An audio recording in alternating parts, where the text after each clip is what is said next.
Pwede bang magsampay ng mga nilabhan mamaya?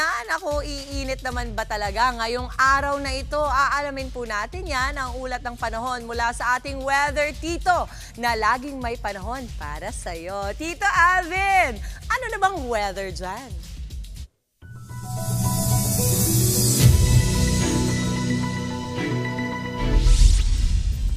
Pwedeng magsampay, Mama Dibs, at good morning, kapatid!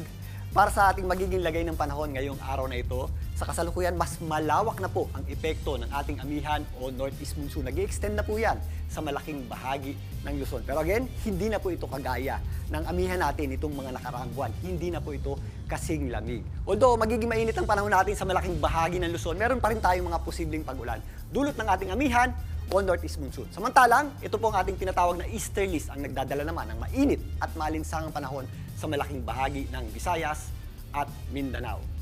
Dahil pa rin sa ating amihan, asahan po natin na mas magiging maulap ang panahon natin dito po sa malaking bahagi o eastern section ng Northern Luzon. Kasama po dyan ang areas ng Isabela, maging dito sa area ng Cagayan, Aurora at Metro. At dito po sa areas ng Quezon. At posible nga rin po dyan yung ating mga pag-ulan. Magiging mainit naman ang panahon natin sa natitirang bahagi ng Luzon, lalong-lalo na po dito sa area ng Central Luzon at posibleng umabot sa hanggang 35 degrees Celsius yung ating antas ng temperatura dito sa may area ng Olongapo. Again, ito po ay antas ng temperatura. Iba pa po yung tinatawag nating heat index.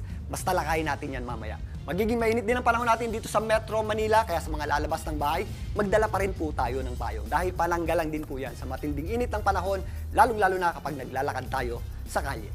Tumungo naman tayo dito sa Visayas na kung saan makakaasa rin po tayo ng mainit na panahon dulot ng ating tinatawag na easterlies. Maliban lang sa mga isolated o mga localized na pag-ulan o thunderstorms, dito po sa eastern section ng Visayas, kasama na po dyan ang area ng Bohol at Leyte, mainit at malinsangang tanghali po ang ating aasahan. Dito po sa general area ng Central Visayas, kasama na po dyan ang area ng Cebu.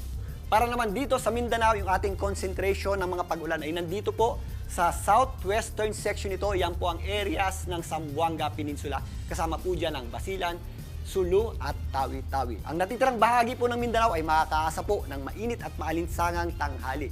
At lalong-lalo na pagsapit nga ng tanghali, mainit po yung ating panahon. Pero posible po yung ating mga pag-ulan at thunderstorms na tuwing sumasapit ang hapon at gabi. At yan muna ang ating lagay ng panahon ngayong araw na ito. Muli, ito po ang inyong weather Tito Alvin na laging may panahon para sa iyo. Mga kapatid, Dimples Romana po, kumpletuhin ang inyong umaga ng mga kwentong puno ng inspirasyon. Salubungin po ang bawat araw ng may ngiti at pag-asa. Kaya't mag-subscribe na po at mag-follow na sa aming social media pages ng News 5.